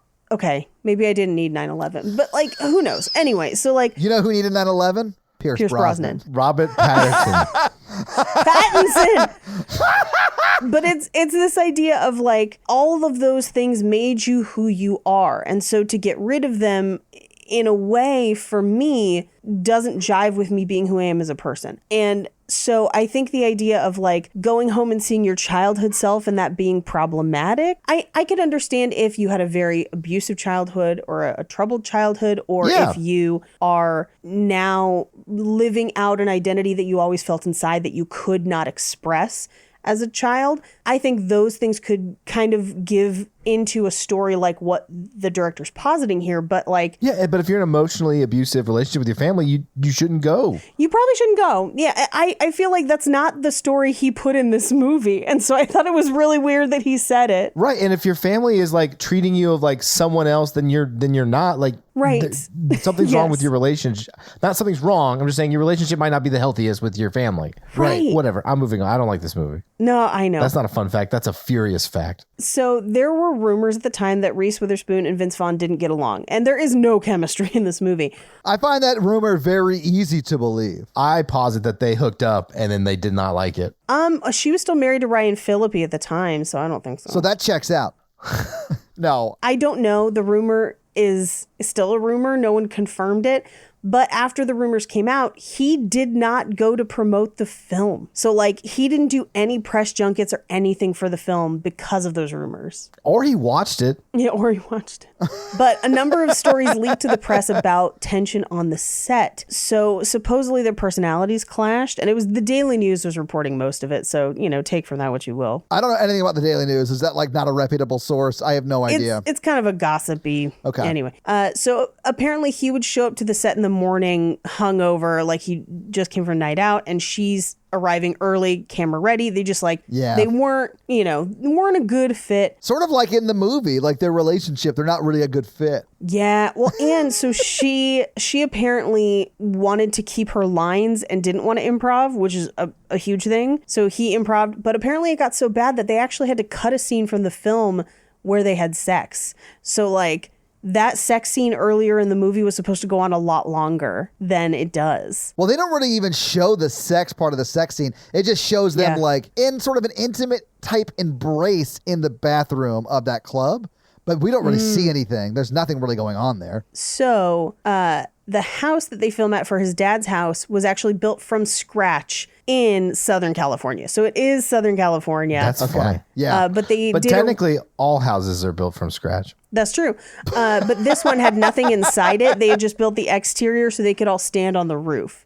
So they had to Oh. like double reinforce it. Okay. Yeah. I did think that was funny. I mean, it does cut to them just up on the roof drinking alcohol while Vince It Vaughn does. installs that satellite dish. Yep. It's nuts. So Vince Vaughn also believes that he knows the thesis statement of this movie, and I disagree, because he thinks the message of the film is that the point of Christmas is to get together with all of the members of your family, good, bad, or ugly, and be thankful for their love and have fun. That's what he thinks this movie is saying. Okay. I think that's what he thinks he needs to say when someone asks him that. I think so too. Allegedly, I know we've complained about the character development in this movie, but Seth Gordon, the director who also co-wrote portions of the movie, says that in order to develop the characters and give them each an identity, he drew up detailed timelines of their lives. We just don't get any of it on the screen. So Okay. That's you go. so bizarre. Yep. And like, why even have it take place in a day? Like, go over 3 weeks and have real development. I know. This is one of multiple screenplays mentioned in Blake Snyder's book, Save the Cat, which if you ever Yeah. wanted to become a screenwriter or went to screenwriting class or tried to write Yeah. a movie, you have that book. And it's listed as an example of a good log line, not a good script, but a good Okay. log line, which makes sense because this movie makes the most sense as a log line, which is a couple who avoids their family has to visit all 4 of them on Christmas. That's it. That's the whole, like, when you're only getting that much of it, it's great. Interesting to note about the other scripts listed in the book for the logline section. This is the only one that actually becomes a completed film because a good logline does not a good film make necessarily. Yeah. I would say all good films have good log lines. Not all good log lines become great films. But all of them did sell as very, very expensive and sought after spec scripts. They were just never made. I thought for a second you were going to tell me this is on like the blacklist that year because that's like the year where we've done a lot of movies from that were terrible. 2008 is like the worst blacklist ever because we've gotten like multiple 2008, 2009 blacklist contenders and they've all been bad. But Yeah. those are your fun facts. Well, thank you for those fun facts, Paige. Let's talk about box office. So what do you think Let's the do it. budget for 4 Christmases was in 2008? Way big for this bullshit. Because there's all their parents are played by Oscar winners. I would say $45 million. Okay. Yeah, I'm gonna go 50 mil. Okay. So the budget for this movie was $80 million. God. Jeez. Yeah. And this was like the height of the financial crisis that was happening. And it's during the writer's strike. Yeah, and they spent $80 million on it. If you adjust that for inflation, that's about $102 million. That's the budget for the movie if it was made today. On what? This movie doesn't even look good. It was on the actors, man, like 100%. Yeah, it's the actors. Now, it came out on November 28th, 2008, and it was number 1 the weekend it came out. How much do you think it made that weekend? I'm going to say $20 million. Okay. Yeah, because it's November, so it's close to Christmas. But I know that this movie had a steep decline because word of mouth was terrible. Yeah, I'm gonna say 15 first week. Okay. So its first weekend out, it made $31 million. Okay. Damn, okay. So it had a pretty strong opening. Now, the next week, I'm telling you, I was there. I lived this movie. Well, okay, but Because Mikey, I went and I was like, that movie is trash. but Mikey, it was still number one that next week. So it took 2 weeks. Before we do all that, hang on. Other movies in the theater that week were Bolt was number 2, Twilight was number 3, the very first Twilight, Quantum of Solace was number 4, and Australia was number 5. Oh, Australia is also a terrible movie. I love that movie. I liked it. I sing you to me, no. Paige. What? I sing Guys, you to me. no. I liked it. I liked it. Anyway, but the next weekend, Mikey, as you alluded to, it didn't do as well, but it still was number 1 that weekend. There literally was no big movie that came out that weekend, although I can tell you what I saw the week of December 5th, 2008, and that was the number 8 movie that week, Punisher Warzone. Anyway, Punisher Warzone is good. I liked it. Anyway, Four Christmases brought in $16 million in its second weekend out. It then did start to drop, but what do you think it made in its total domestic run? Probably 70. Okay. Yeah, I was going to go 68. All right. So it made $120.1 million. That makes me angry. Yeah. I hate it. It did well. Like, it made its budget back in just the domestic box office. Internationally, it made $48 million, 48.1 technically, for a total of $168.3 million, and then another $35.5 million in domestic DVD and Blu-ray sales. So it definitely made its money, but I do think it made its money on the strength of the cast and not the actual movie itself. Yeah. But that's just like my personal opinion, man. So that's your box office. So Mikey, do you have a review for us to read? Yeah. Whose review are you going to read this week? A.E. Marling. Oh, what does A.E. Marling have to say? It's a Todd-related review. It's fine. Ooh, I like these. Although I will admit they're hit or miss. That checks out. The title of the review is Oscar Wilde. Oh, I like Oscar Wilde. Heard Todd also likes Oscar Wilde. I do. Yeah. The interesting thing about him is that his early writing, especially his poetry, was god-awful. I mean, pretty much everyone's early writing was god-awful. Like, it's very rare that you write something good your first time out. Hey, yeah. I mean, people have seen my vampire novel. So. Not enough. He wrote his best material only after the age of 40, so there is hope for me yet. Well, I guess there's hope for all of us. Yes. Mm-hmm. And A.E. Marling, thank you so much for that awesome 5-star review. I certainly liked the way you wrote that one. And if you want to have Mikey read your 5-star review, leave us a 5-star review. Yeah, I need some Christmas-themed reviews here. Okay, I will say this. Write your review in the tune of a Christmas carol, and we will try and figure out what Christmas carol you did the review in, right? Like it, like it, I like it. I love like it a lot. I like Paige it. and I like might it. even do a rendition of it on the pod. Who knows? Leave us a 5-star review, and we'll have a little fun with it. We'll doozle it up, as We'll I've been doozle known it to up. say. And two Santa hats to cover each nip. So this week I made you guys watch 4 Christmases. Mikey, what are you making us watch next week? I'm making you watch a movie that my middle brother and I, The Doctor? yeah, my brother Kevin and I, we love watching this film every year, and it's The Last Holiday with Queen Latifah, and it's a good one. I honestly have not seen it, although I do find Queen Latifah charming. I promise you that you will cry. Yeah, I'm definitely going to cry. I'm going to cry Mikey, so fucking much. I cried in this movie a little bit. No, I hate you. When they're having that honest breakup conversation, like, it Oh my gets me, God. man. Maybe I've had too many honest breakup conversations. You hate how in tune with my emotions I am. Let's just not talk about this. Classic Mikey. Just repress your feelings, Mikey. Oh yeah, that's me, the therapist who represses his feelings. Therapist, I just irony. heal thyself. I love this movie. I unironically love this movie. I can't wait. This is a good one. This is good. Is it good? It's a good one. I do feel like we have earned a good one after what I made think you guys so. watch. And I feel like you can pick this up on the episode, is that I think, Todd, you really kind of mess with our Christmas flow, and I don't know if it's forgivable. But we're going to try. I do Yeah. think, okay, a peek behind We the curtain talked here. you out of a sadder movie than this. Yeah. Remember. I don't know what your deal is right now. We're doing goofy Christmas movies that are fun and nice, and you make you feel good. I wanted to do a big budget, big success Christmas movie, and I was originally going to do The Family Man with Nicolas Cage, but apparently that's a god-awful movie according to Paige, so No, we it's decided just to do depressing as Christmases. fuck. It's so fucking sad. Oh, is it like The Family Stone? That movie gets me, man. I cry every It's time. worse than The Family Stone, What? in my Really? opinion. Oh, God. Yes. I cried all harder sad. at Family Man than I've cried in most movies on Oh, Earth. wow. Okay. So, like, I Yeah. wasn't allowed to do that movie, so I did Four Christmases, even though I knew it wasn't a good movie. I mean, yeah, but it's also not fun in it, and it's not goodness. Like, we didn't pick good movies either, but we had fun. Mm-hmm. We had some fun in this one. You are the Grinch of this podcast. I do hear that Reese wouldn't touch Vince Vaughn with a They're 9.5 half foot football. pole. All right. So your homework for next week is to watch The Last Holiday. The Last Holiday with Holiday. Queen Latifah. So, yeah, guys, if you like this power throuple that we have here on this podcast, make sure to check out our other podcast, The Horror Virgin. And that is the only other podcast that Mikey and I are on. But Paige gets around, and she is on 2 other podcasts, Black Card Rehab and Cult Podcast. So, guys, definitely check out those because they're amazing. If you want to follow us on social, we are at Romancing the Pod Show Yes. on Instagram, and we are at something else on Twitter who I just have never taken the time to learn it. It's just Romancing Pod Show because they have a character limit and it's show SHO like Showtime.